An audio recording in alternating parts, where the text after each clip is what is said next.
Well, hello, everybody, and welcome to our virtual open house on visual and theater arts at Wells College. We're so pleased to have you with us. My name is Gerard Turbide. I'm the Vice President for Enrollment here at Wells, and I'm so glad to welcome you. It's a grayish day here on the Wells College campus, but still set in a peaceful little village right on the shore of Cayuga Lake, the longest of the Finger Lakes, and I think the most beautiful place on earth. We're here today to talk a bit about your future. What does a bright future mean to you? Does it mean happiness, professional success, personal accomplishments, financial gain, your health, your peace of mind, peace in the world? When you think about a bright future, are you thinking about what it means for you? Are you thinking about your family, your community, the world around you?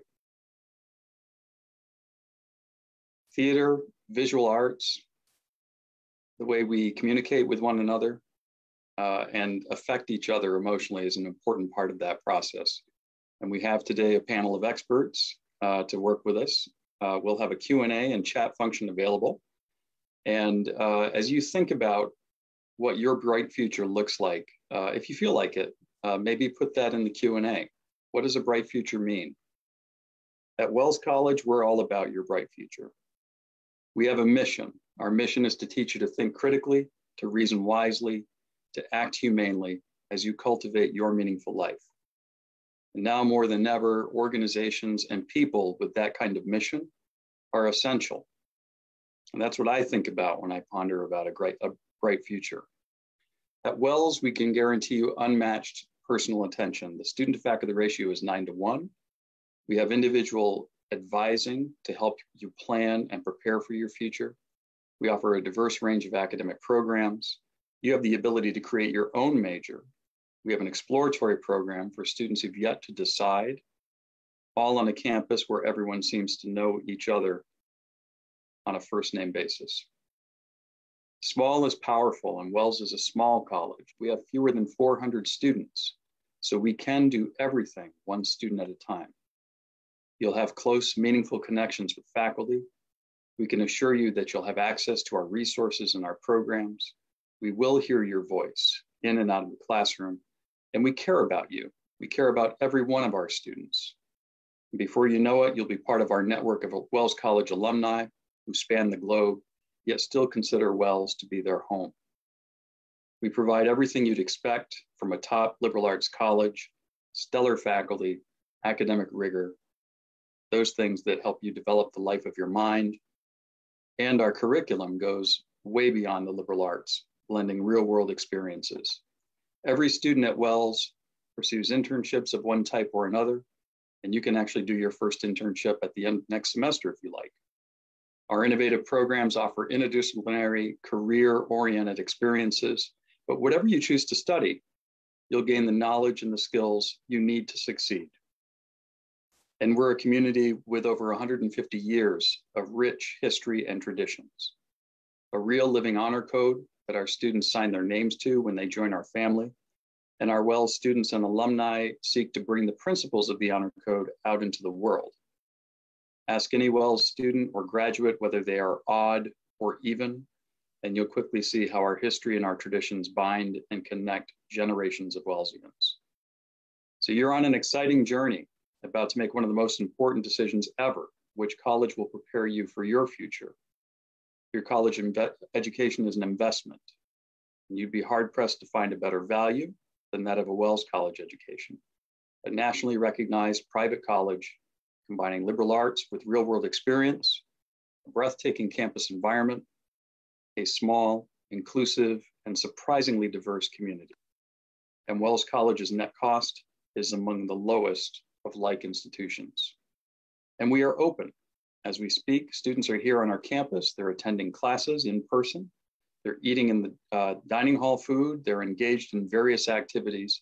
This is their home away from home.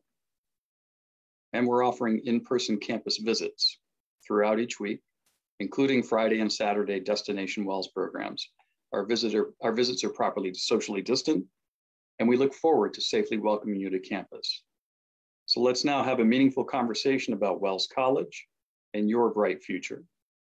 We've assembled a panel to represent the Wells family, and in particular, bring you deeper insights into theater and the visual arts at Wells. And so with that, I'm going to ask each member of our panel to introduce themselves and say a little bit about what they do at Wells. Hi all, thanks Gerard. My name is Leah Mackin. I am the Assistant Director and Academic Coordinator at the Book Arts Center, which is one of the centers of excellence at Wells College.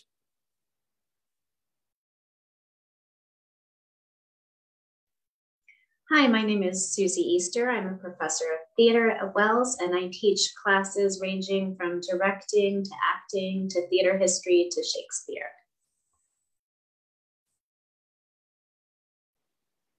Hi, everyone. My name is Patty Goebel, and I am the Assistant Professor of Theater and also the Technical Director at Wells. I handle all of the technical elements in teaching and in utilization when we do productions.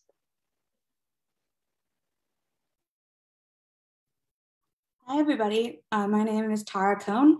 I'm Assistant Professor of Art History here at Wells. I teach courses covering the history of art really across time and around the world.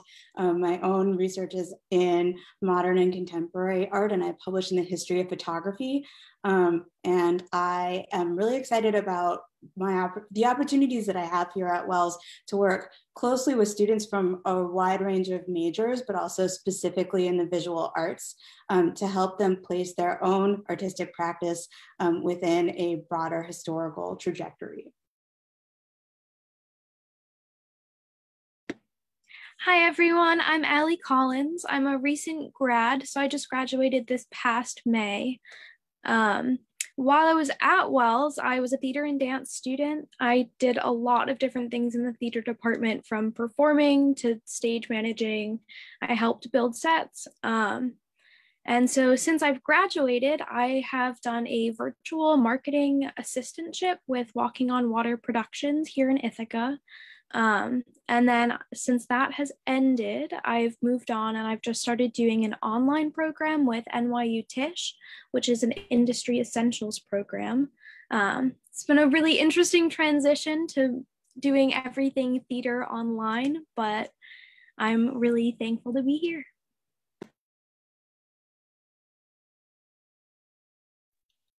Hi, my name is Avery Avalos. My pronouns are they, them.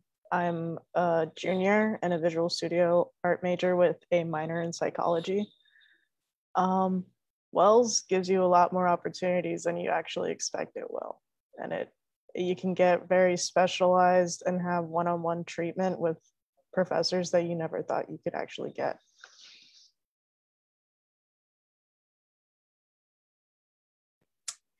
Hi friends, I'm Sasha. I am a sophomore at Wells, and I am a visual arts major with a focus in traditional art, studio art. And something that I really like here is the community, because everyone's willing to help out, and you can just really build yourself here and improve just yourself.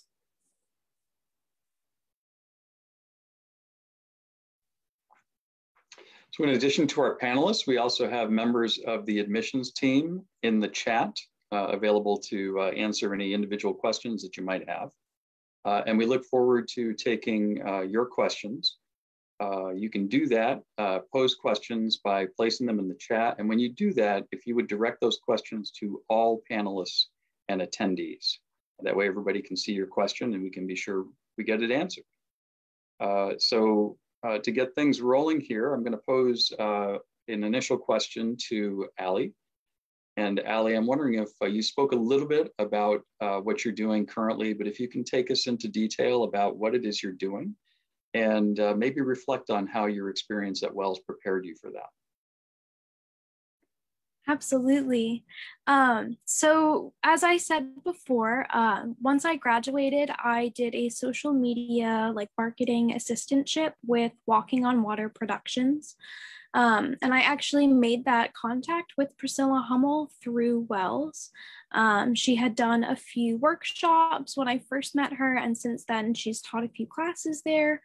And once I graduated, she reached out. She said she needed some help with, emailing and doing social media posts, which is something I had never really thought about before in the realm of theater. Because, I've always focused more on the actual show, but it's really important to branch out and to think about all of the aspects of theater. And I think Wells is really, really good for that, because you don't have to choose a specific track. Like I said, I got to do performance while I was there. I got to do a little bit of directing. I found out it wasn't my thing, but I had that chance to just try it and see. And so since then, I think it's helped me be a more adventurous person, stepping out into the world of professional theater. It's helped me open up my ideas a little bit. I'm not quite so focused on I'm gonna be a performer, or I'm gonna go into the administrative side of things. It's helped me, encourage me to find a blend, and to really build a diverse career in the theater arts.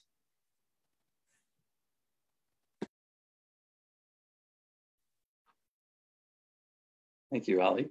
We have a question in the Q&A. What makes Wells College's theater and arts programs and services stand out among other colleges and universities?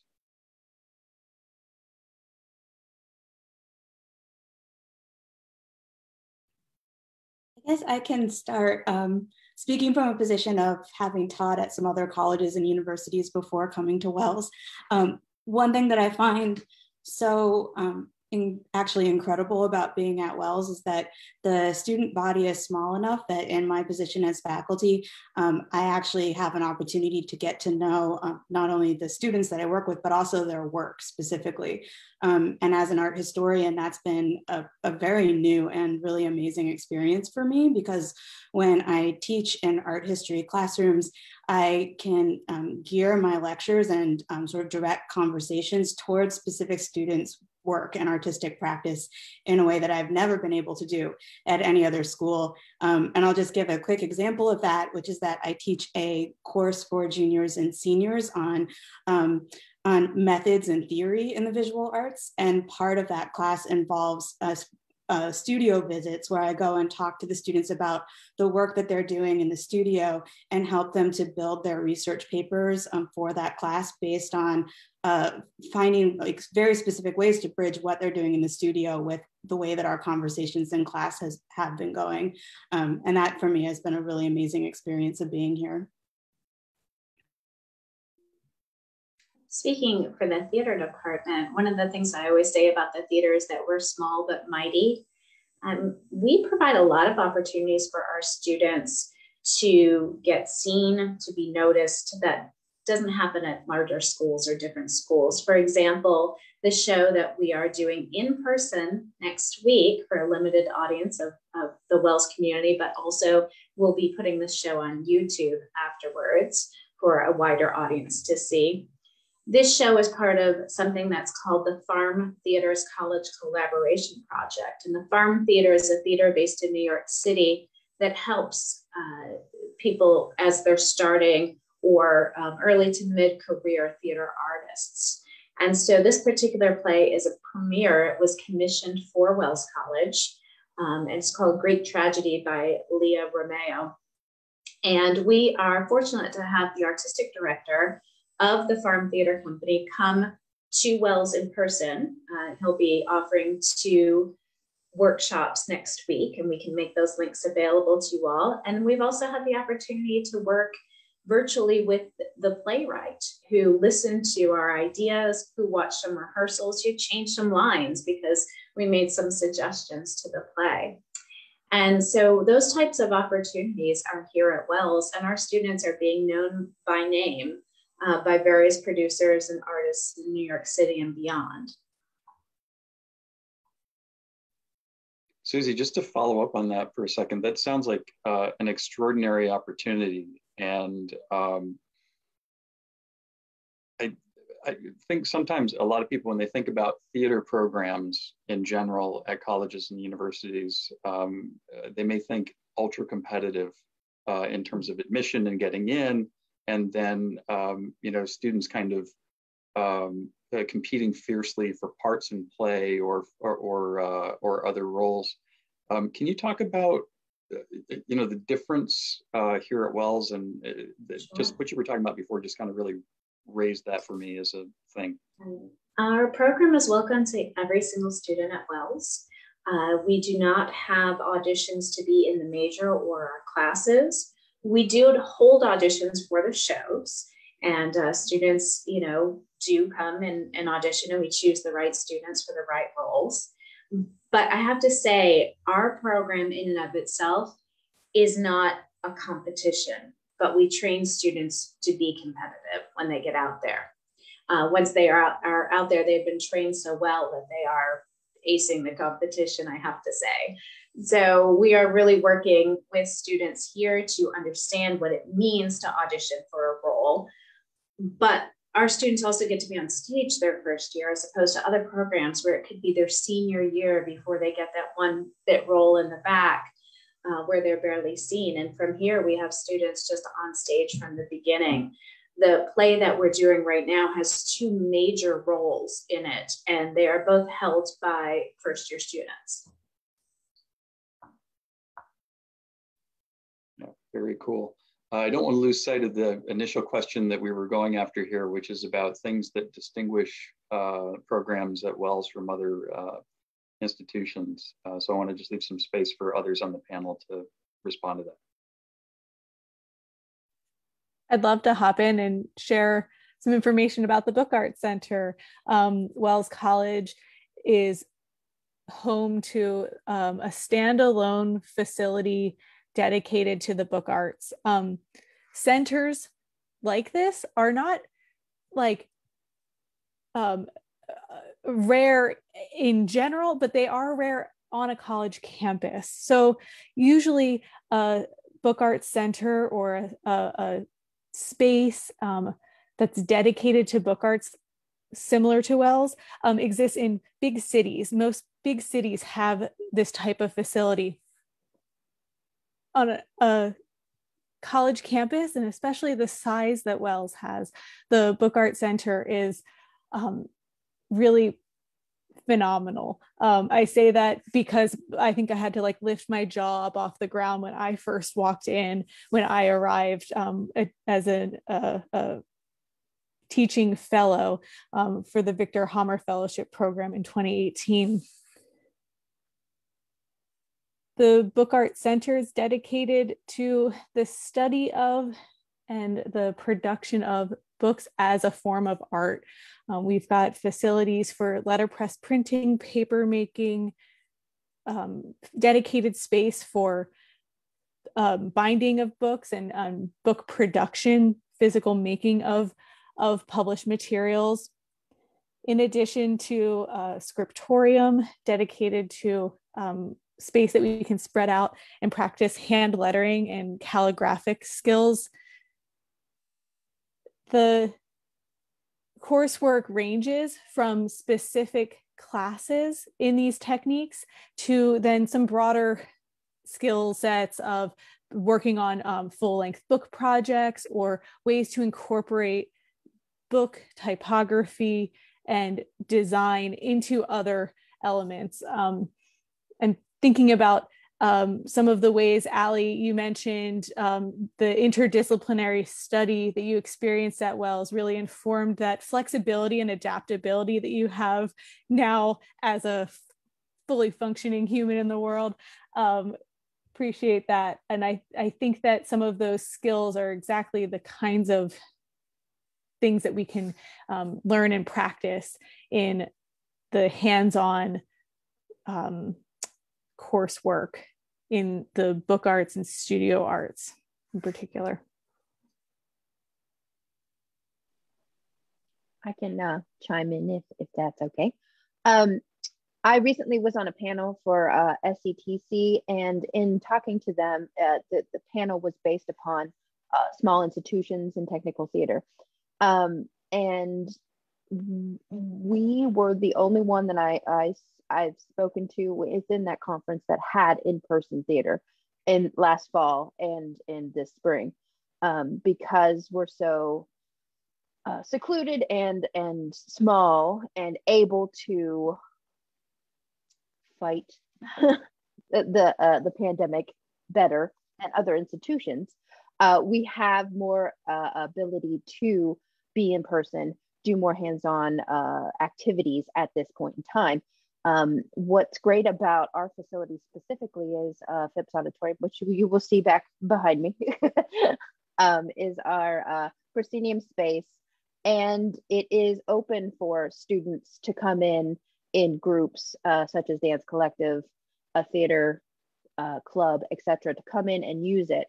Most schools restrict use of their space and do not allow other than professional theater companies to come in and use the space. But I've worked with many students, whether they were majors or not, to come in, teach them how to run the light board, and to get them hands-on knowledge of how to create a show themselves if they so choose to do.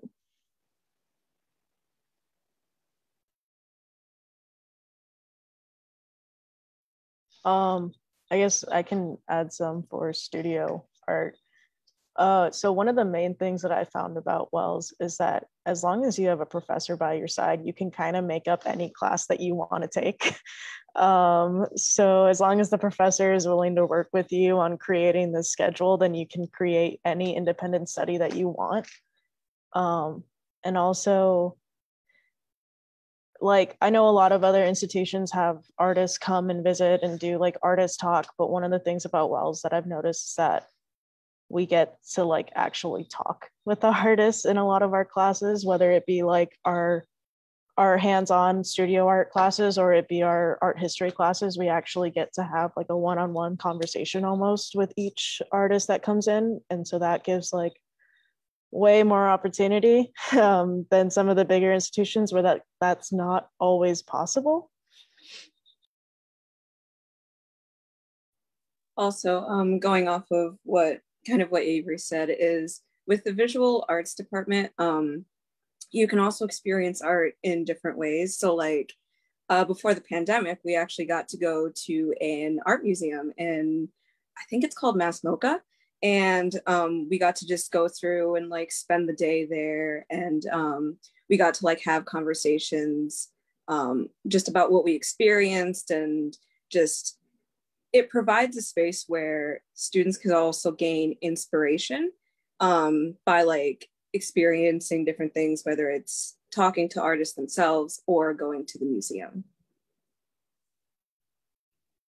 Just jump in and say, I think I'm speaking for Leah here when we say that was one of the best moments of both of our careers, taking a group of students to Mass MoCA and the conversations that unfolded around that, and also the recent work that we've been doing within the pandemic to bring a range of artists into our classes, which we've been able really to do because of the pandemic and because more work is happening on Zoom.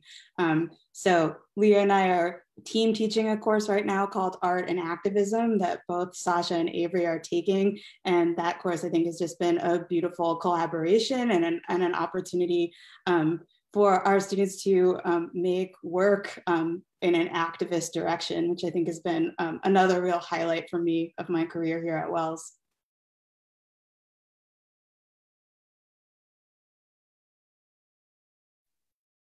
I feel like there's more interesting stuff in that in terms of thinking about theater, performance art, visual art in support of activism. I'm wondering if anybody else wants to kind of elaborate a little bit more on that and how that plays out at Wells.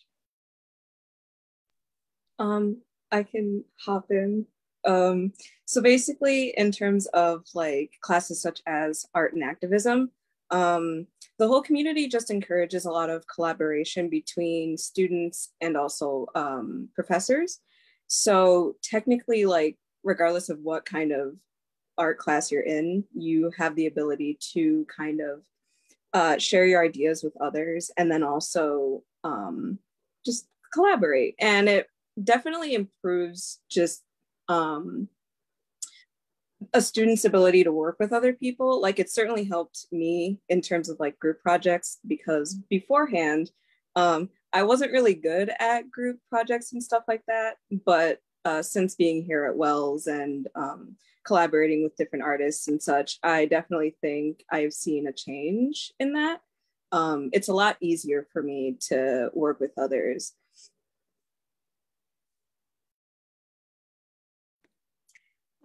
I'd also like to add, like, I know I'm graduated now, but when I was at Wells, I always thought it was great that you didn't have to be in a specific major to take a specific course.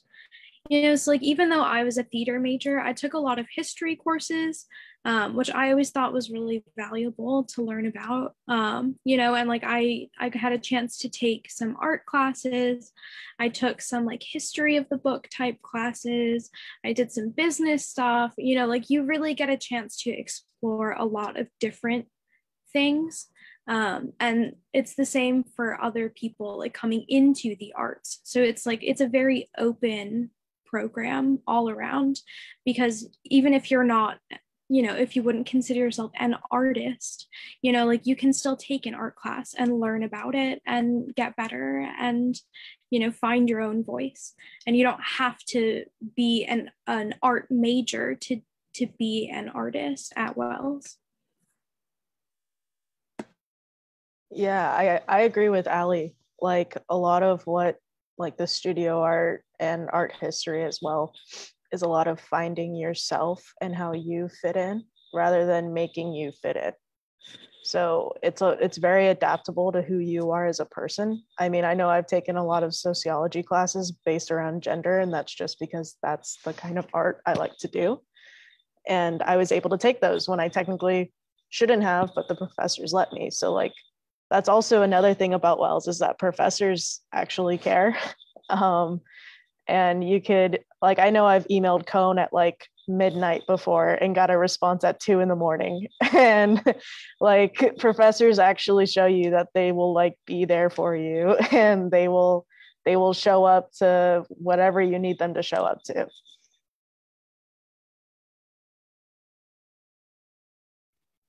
Just in response to Gerard's question about activism, can I ask Avery to plug a little bit of Activism April and what we're doing with our class as part of that? Is that cool? So as a student worker for the diversity and inclusion, well, equity and inclusion department on campus, I've helped create Activism April, which is a revamping of our activism symposium. So it's going to take place in the entirety of April. It's going to have over at least 15 events that students and alums can attend. Each week is going to be specified off of a certain thing. So like week 1 is Fight for Black Lives. Week 2 is Gender and Intersectionality. Week 3 is, I believe, week 3 is, I came up with the schedule and I forgot. And then week 4 is health and wellness. But it's a whole variety of people. There's artists, there's activists, there's people who've led protests, there's people who know how to do the behind the scenes of a protest. And so for our class in particular, art and activism, we're creating pieces that we're going to be presenting during Activism April as kind of like a where we're at right now. So it's going to give us kind of more experience on explaining a project when it's not done yet, since that's very scary to do. And it's also going to give us an opportunity to like show what we care about as students to the alums and to the rest of campus.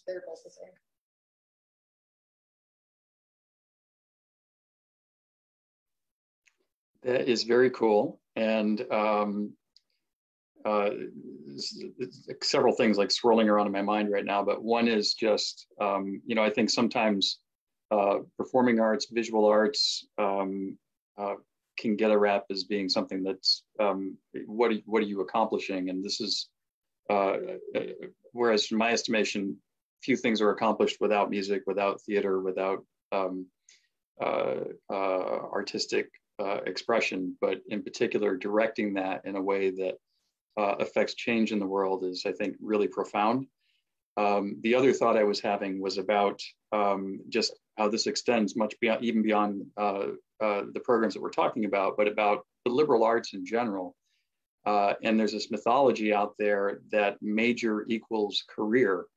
I think we all know that that's really far from the truth, and that the things, the lessons, the skills, the constructs that you explore in areas like theater and the visual arts and the performing arts are relevant to and applicable to careers well outside just thinking about this as, oh, I'm going to go to Broadway after this and be an actor or what have you. And I'm wondering, so that leads me to the question about outcomes and what our graduates are doing. And I wonder if some of us can talk a little bit about, alumni we know who've moved on to other roles and what that looks like. Well, Allie is going to Broadway as soon as it pops back up. So be looking for her name in about a year or two. She says she's got to get there first. Yeah, so we have alums in the theater that do everything from own their own businesses to they're teaching artists in dance schools. So we teach a lot of the skills. I teach an arts management class that teaches how to make your own arts organization. And so a lot of students learn a lot of business skills from that class. We teach a lot about yourself as an artist, how to write an artist statement, how to send a cover letter, how to write a resume. We teach a lot of career-oriented things. And I'm really excited that so many of our students are doing fantastic work in the theater right now. One of our panelists couldn't be here today because her dance rehearsal ran late in Bath, England, where she just graduated with her master's in Shakespearean acting from Bath Spa University. She got connected with that because of our study abroad program, Advanced Studies in England, which takes place in Bath. And she met some people there, connected with them, and has started her own dance company over in England. And that's really exciting. Our second student, who is studying in England right now, just got accepted to the Royal Holloway School in London, where she is working one-on-one with Katie Mitchell, who wrote the textbook for the directing class that I teach. So she's living my best life, and she's living over in England right now and working with an international superstar director and getting her master's in directing. So our students are go-getters, and they get overseas, and they catch the bug a lot to stay over there and pursue careers and pursue things. But before Kateri went over to study in London, she also was directing in Baltimore, and her show that she directed last year won Best Play of the Year. So she's really doing some great work. Allie just put in the chat that she saved her arts management binder.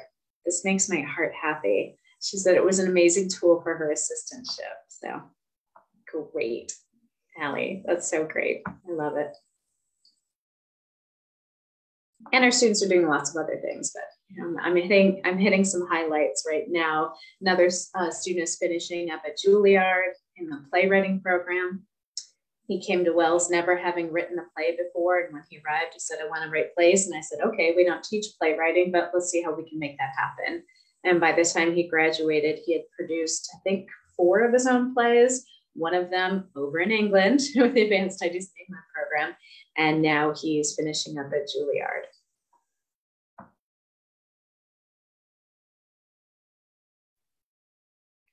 Thank you. Other examples of outcomes, career outcomes for our students? I can't answer the question as directly as Susie was just able to, because I haven't been at Wells long enough to sort of watch my former students' careers take shape in that way. But I just wanted to follow up on a couple things she said. One is that in visual arts also, we offer a course that's geared toward professional practices and modes of professional writing in the visual arts. which I think is a really practical course that helps students make transitions from their coursework here into broader fields. And I also wanted to just say that as an art historian, I think that some of the work I do is to prepare students for careers within the arts. But I also often say to my students, and I think that this is really true, that the benefit of an arts education is learning how to look closely and to think critically about the visual world, which I think is beneficial for students in every single career. And I think in other places that I've taught, students who come out of programs like this one go on to do an enormous range of activities, because I think that having the skill to be able to look closely at an image and pick it apart and understand what it means and what kind of messages it delivers is enormously important in our world, which, as I always discuss in class, seems to be becoming more saturated with images every single day, which I think creates a world in which we need to learn to become increasingly critical and aware of what we're consuming, no matter if we're artists or makers or historians or a broad range of fields. So I just want to say that too, that I think that that programs like this one can be a platform for an enormous range of careers in addition to specific careers in the arts. What about digital art? Coursework available, experiences available? I can speak to some of the integration of digital tools that we have available to us and courses that utilize digital platforms and softwares. So in the book arts, we can utilize the book arts, and in studio arts, we can utilize the digital computing labs on campus to support coursework in digital photography and digital book design, digital publications.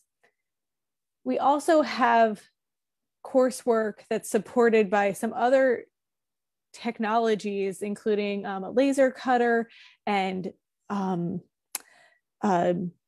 printers that can allow for creation of some printing materials that we can actually put onto the press and incorporate with some of the historic type and kind of cross over some technologies there.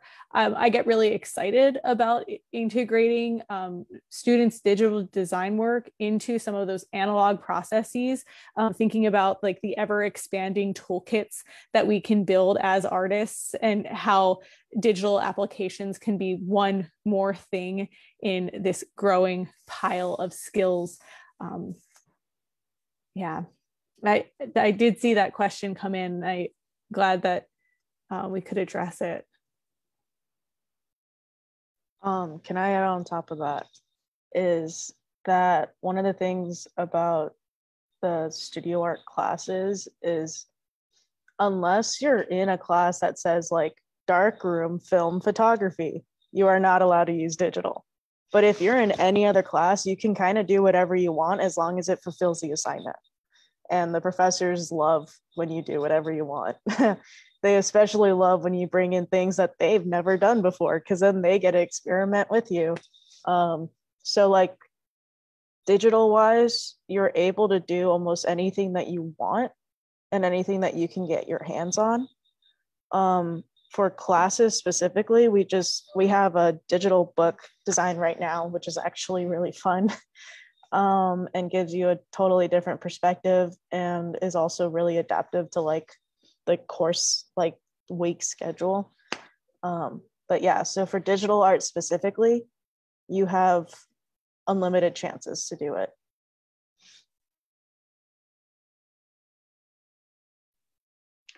We have a question in the chat about whether or not we do live plays for the Wells College community, and I'm going to say the answer is yes, but let's expand that and talk a little bit about it. And also maybe we could also talk about how students in the other programs share their work with the campus community and what that looks like and how that impacts the campus.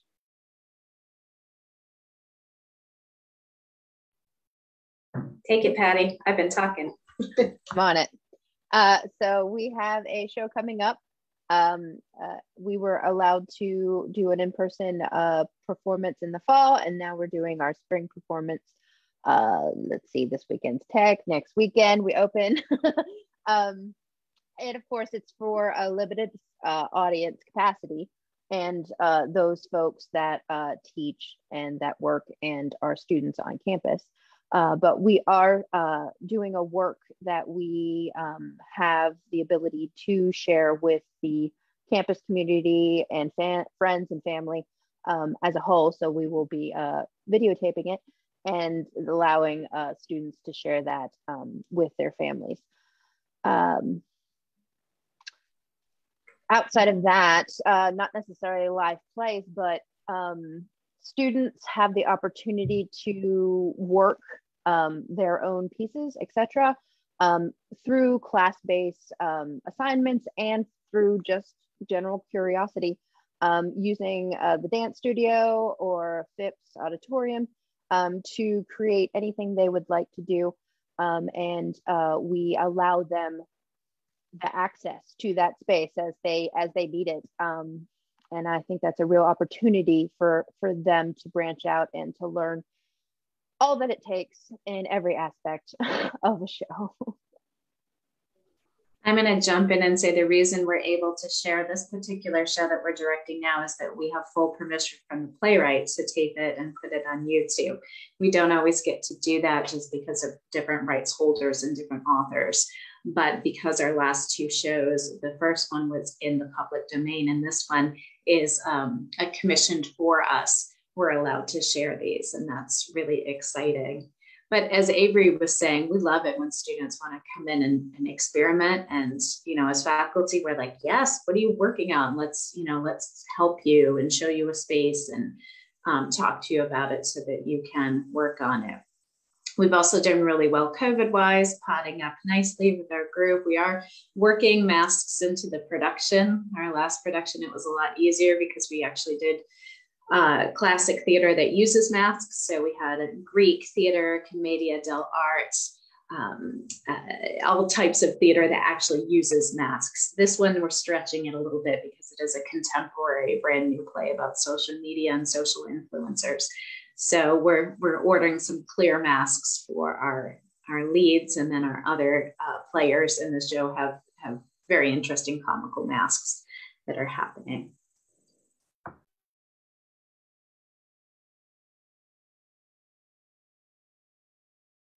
Way more creative than I would be. I would just say, let's do all plays about surgeons in the OR, and that would seem to work.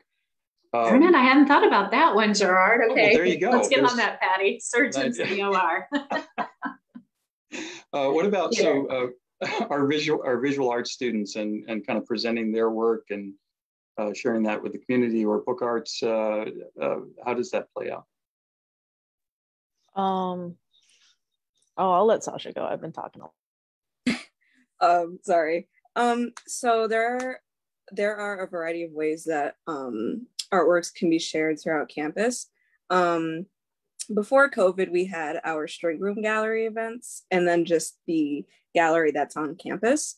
So, you know, artists could portray their work in the room if they wanted to. And it was just a really nice time.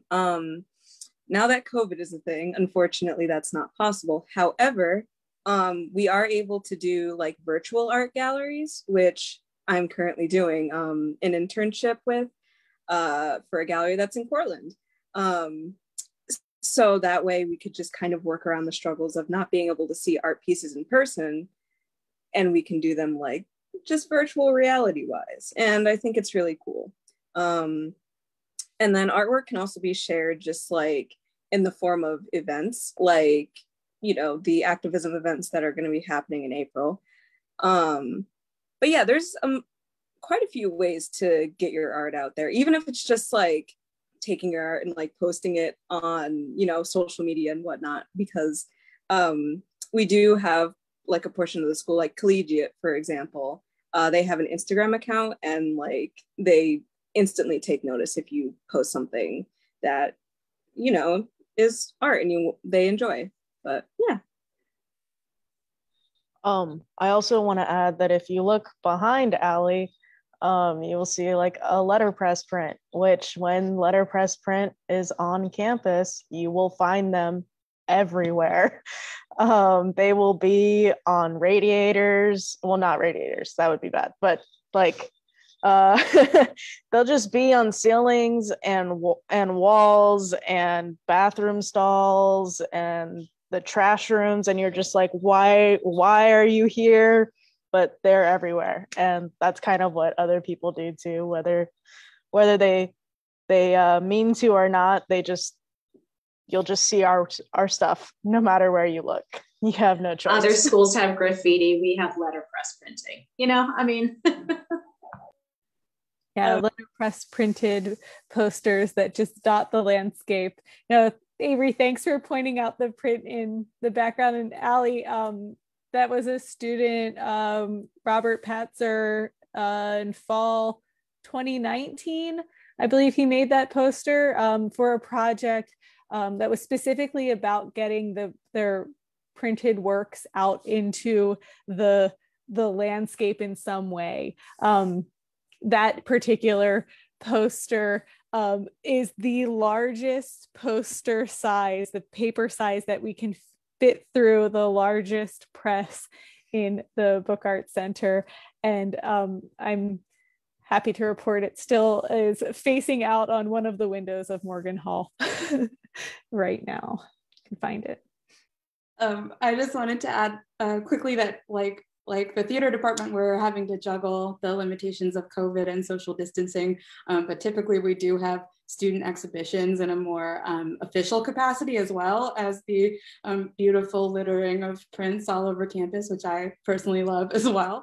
And I also wanted to add that one of the projects that I currently have going on is working with faculty members in history and anthropology to develop and push further our museum studies curriculum. And I bring that up in this context because I'm interested in curatorial work and in working with students to actually help plan, install, and form the programming around exhibitions. So we're thinking about exhibition practices from that end too. And then just real quick before I forget, I think one piece of being at Wells that is really amazing, again, for me as somebody who came in from other institutions, is that students at the senior level, and I believe many juniors as well, have studio space, which is amazing, like their own part of the studio. Avery is demonstrating right now that they are in their studio space. So that's pretty amazing too, and a unique opportunity here. And I'll just hop on the tail end of that to add that seniors in studio arts and book arts have coursework dedicated towards a thesis that does have a public exhibition component that takes place in the String Room Gallery, the on-campus gallery. Just wanted to underscore what was demonstrated here, that a professor at Wells looked at a piece of work on the wall through Zoom and knew who the student was who did that work and when. And it's just, again, this is the kind of demonstration of the personal investment that our faculty have in our students and that connection. And then Professor Cohn, your comment is a good introduction to this kind of detailed question, which is, what about supplies? If I come to Wells, do I have to purchase, bring supplies, tools, things like that? Do I have to make my own costume and theater? What are the hidden expenses of majoring in any of these areas? So when it comes to studio art, we have a huge studio with stuff everywhere. And as long as you know for sure no one's using it, you can use it. But a lot of getting supplies is asking, which can be really hard in the beginning, and you find yourself buying more than you actually should, because the second you end up asking a professor, they end up getting you everything that you needed. And you're like, wow, I should have asked. So that's a lot of what studio art is. It's a lot of asking professors like for materials that you need, and understanding that they're not going to know that you need them unless you tell them. I'll jump in. Recently, I developed a advanced stagecraft course every other year. And in that we order and provide specialty woods and all the tools needed for each individual student to have the opportunity to create their works. I know Allie was in that and created beautiful pieces. And so we're just in the shop, and they can use anything their little hearts desire. It's all provided for them. I'll just add, whenever a student takes a course that has a specialized material list, there is usually a small course fee that covers all materials needed.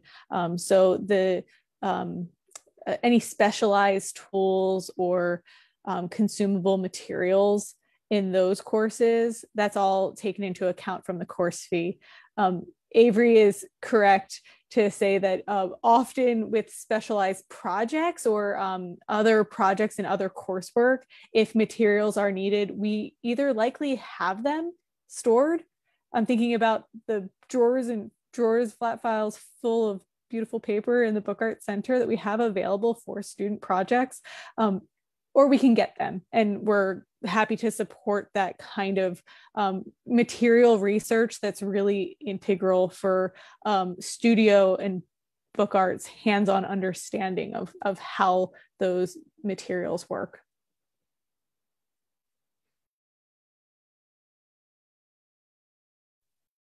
How about clubs on campus that relate to theater or that relate to the arts?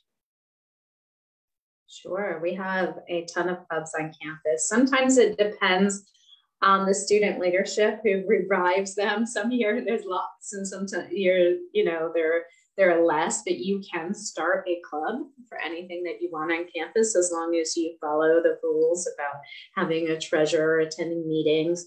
Our school provides a budget to our clubs that is astounding, frankly. When I hear about it, I'm like, how much do you have to spend? That's wonderful.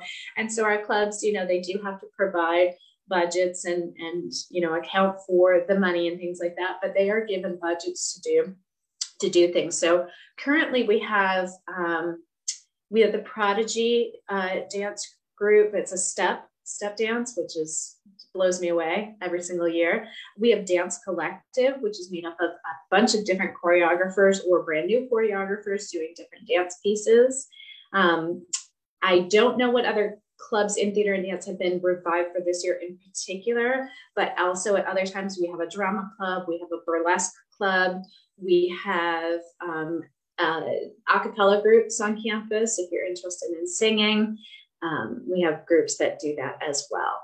So there are a lot of different organizations to join. I know there are some in studio art as well, but there's a lot of different ways to be involved on campus. And again, you don't need to be a major. You don't even have to be experienced. You can be a beginner and join these clubs and learn a lot of different things.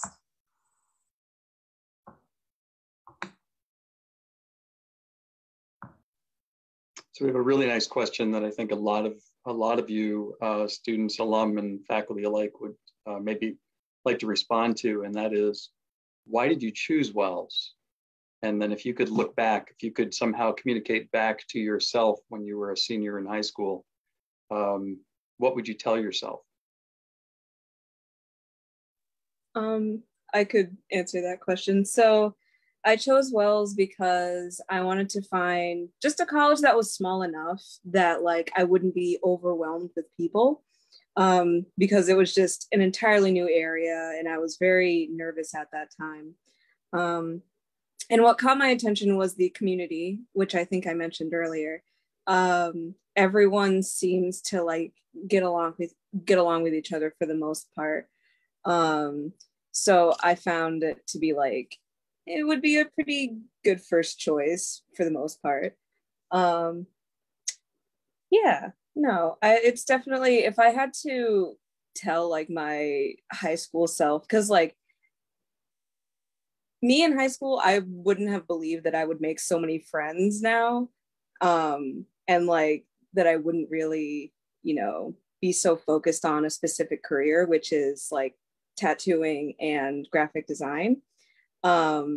So I guess like past me would be astounded to say the least. I think for like myself, I went from a high school with over 1,000 people to Wells, which is a very drastic change. But Wells was the only place I applied to. I didn't actually really know much about it. I heard about Wells from my yearbook advisor and was like, hey, they have Ghost. And so I applied and I got here and I kind of fell in love with the place. I mean, if you're stressed, you can walk 20 minutes down the street and you're at a park that no one's ever at. Or you can meet people who have the same exact experiences as you and have lived across the country from you the entire time. Like, you really sort of meet your people at Wells, like whether you intend to or not, and you kind of find them. I was a psych major and all of my friends were art majors. And I just thought I would shoot photography on the side and not really look at it as like art or as myself as an artist. And they kind of like boosted my confidence. And art professors kind of bullied me into being the major because they were like, you need to do it. You enjoy it. Please do it. And I was like, okay. But I wouldn't change it for anything, honestly. It's a small place and you're kind of in the middle of nowhere, but that's kind of what makes it amazing.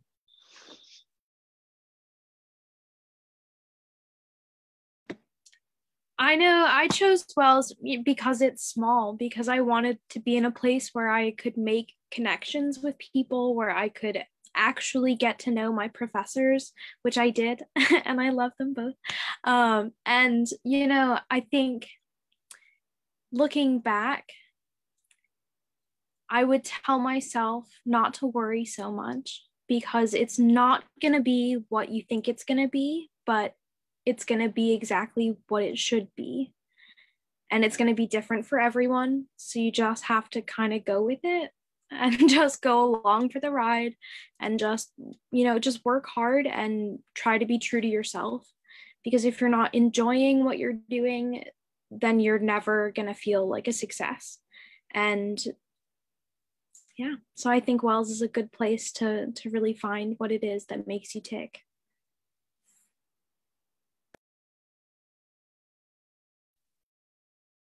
That is really beautiful.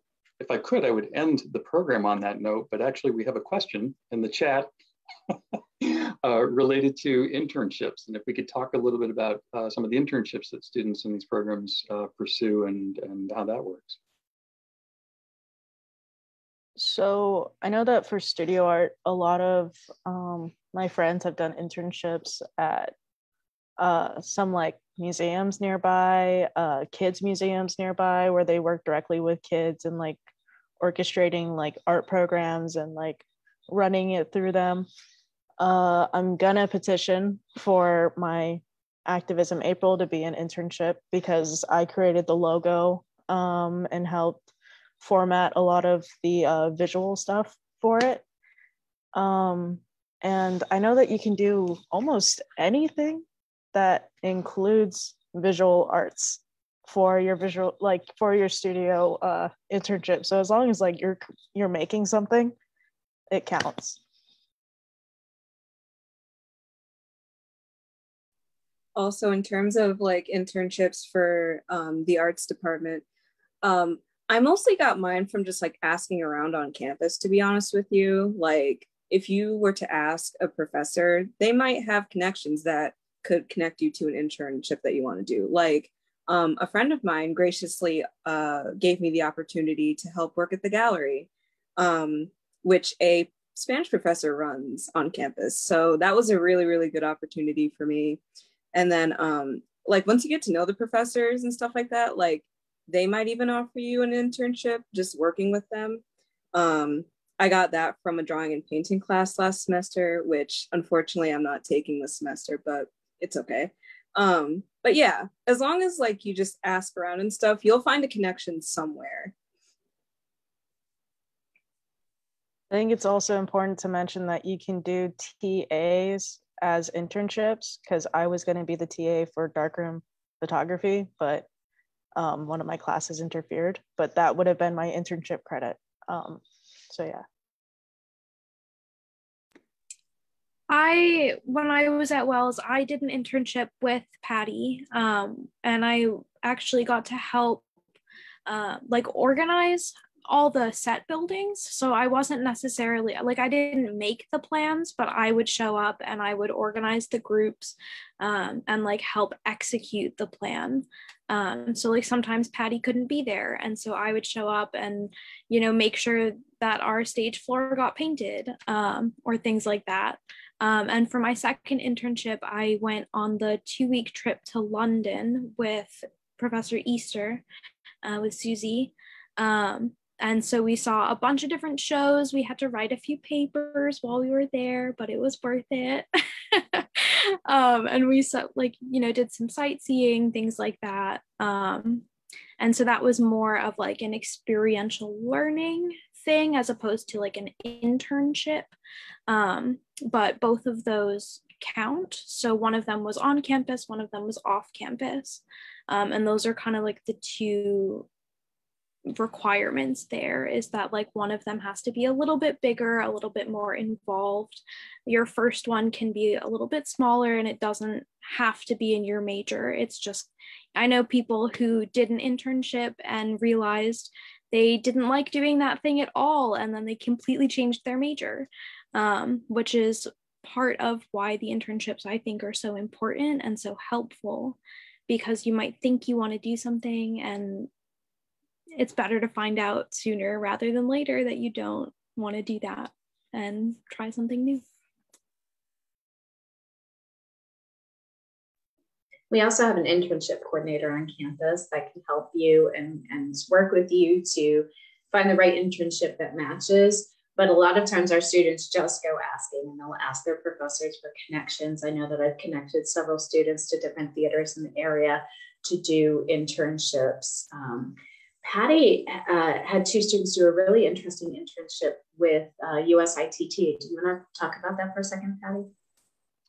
Absolutely. So the National Technical Theater Conference is USITT, based out of Syracuse. They travel around the country and do a conference every year. Obviously not last year, but anywho, we had 2 sophomores at the time who decided to attend the conference with me, and they were student volunteers. So they would kind of escort guest speakers around the conference area, got to meet technical folks that were their peers at the time, and just get to know all of the aspects of theater technology in our current times. So that involved a stage expo, so they could go around and talk to different technicians and companies that are within the technical field.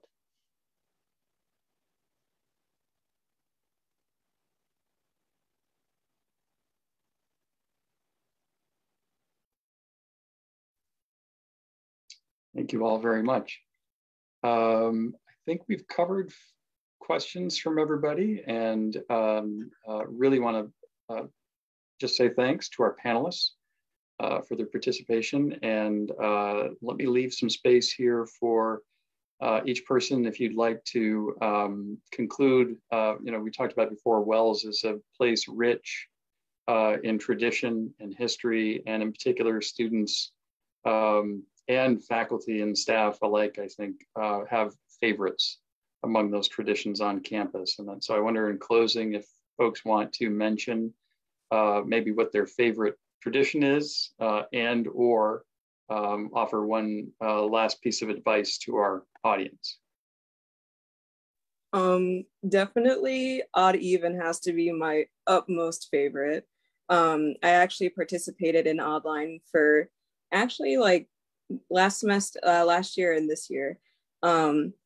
It's definitely a really fun time. It's stressful just because, you know, deadlines and stuff, but you definitely get to find out more about yourself when you participate in it. And then also you get to meet a lot of really cool people. And it's a really good time all around.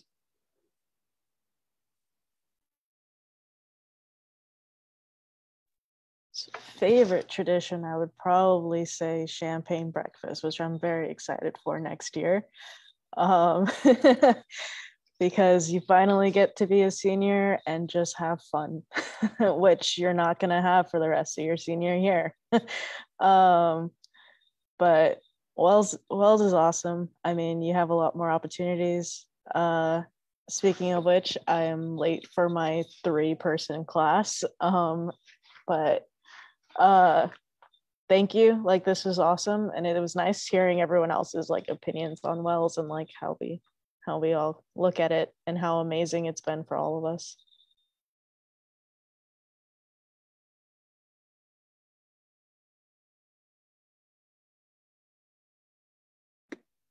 I guess I'll go next since I also have to hop off, I'm going to be a little late for work. My favorite tradition at Wells is May Day, which is the first day of May. And they do like poetry readings. They crown a May monarch. So it could be a student of any gender, but you get crowned and then you get to organize May Day for the next year. They do like a maypole dance for the first year students. So they wear white and they do a little like ribbon dance.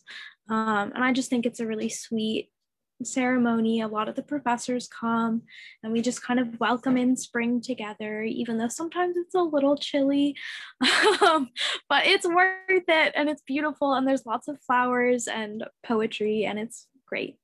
So on that note, thanks for having me. It's good to see you all and hear what you're up to. Have a good rest of your day. Thank you, Allie.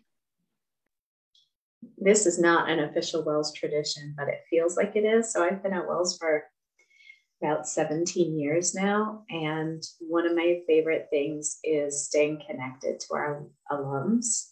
And I think they have a tradition where they will write me an email or send me a text or send me a message on Facebook, which they can be my Facebook friend after they graduate. And they're all laughing because I don't use Facebook anymore. So they'll send me a message and say, I'm about to go to this job interview. Do you have any advice? Or do you know anybody in this field? Or a few years ago, I think I mentioned this so much because I just love it so much. I got flowers from a student who had graduated 10 years prior.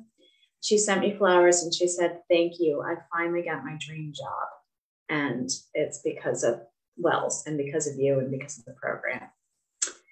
And the job wasn't even in theater. It was, she was heading up a center for sexual assault and violence. And she said that her dream job was to help other people and to know how to talk to people. And it just tears me up because we help. Well, I think Avery said it best when they said, you don't have to fit to us, we fit to you, we accept you as how you are. And I think that's really terrific.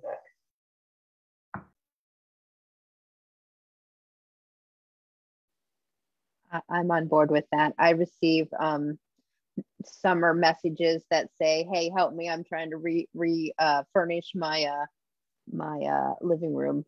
Help me build this. It's connections with students who frankly were a science major and worked with you in productions as the sound designer, and is now asking you how to build a fence, So just alum connections is my favorite tradition. One of the biggest undertakings and projects that the Book Art Center does every year is that we actually print the student diplomas, and the diploma itself is a beautiful document, if I don't say so myself.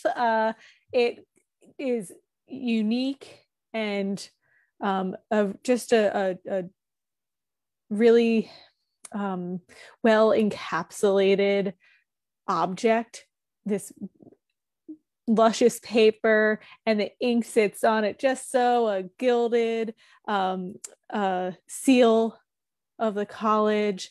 And that notion that like Avery did put it best, that the student is able to experience Wells for them, for their own, as their own, and then they leave with this document that is individually composed of pieces of metal type that have been put together for them.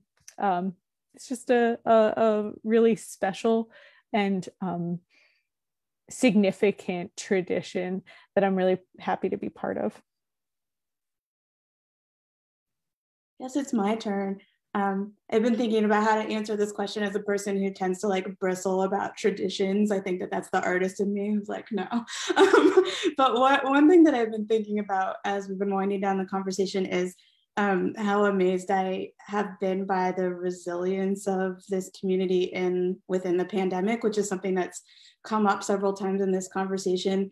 But it's been a really hard time for everyone, everywhere. And I think that one of the amazing things that's happened for me is working in a department and with colleagues where we've been able to sit down and have conversations that begin with what are the limitations we're working with now, but also how can those limitations become opportunities for new ways of thinking about things. And I'll just share that within the visual arts department, we've come up with a few what I would call new traditions out of these conversations. One is that we have created a theme across the department that we've been holding on to all year, which is a theme of collectivity and collaboration. We've been thinking about new ways of supporting and promoting collaborative student work. And we've also been bringing in a string of artists and scholars and thinkers to come and talk about the way that collaboration and collectivity works in their world, in their space. And we've also been hosting a series of virtual lectures that I think would have been much more difficult to organize if we were actually flying people in. And so we've been able to really expand the programming in that way. And it's been, for me as a teacher, just an opportunity to really rethink what assignments can look like, what learning can be like, what happens if you make it more collaborative and less individualistic. And it's been really challenging in so many ways, but also I think a really kind of beautiful experience in a lot of ways as well. Thank you. And thank you all for your participation. We're glad that you spent time with us today to learn more about our programs at Wells College. And I want to make sure to extend an invitation. If you haven't been to campus already, please be in touch with us and schedule your in-person visit to campus. We are open, we are ready to welcome you, and we look forward to continuing the conversation. We also, I'll speak for our panelists and say that you are welcome to reach out to any one of us individually with other questions, and we'll be happy to chat with you. So with that, and here's our contact information up in front of you. I will wish everybody a great evening, and best wishes for the continuation of your academic work wherever you are. Take care.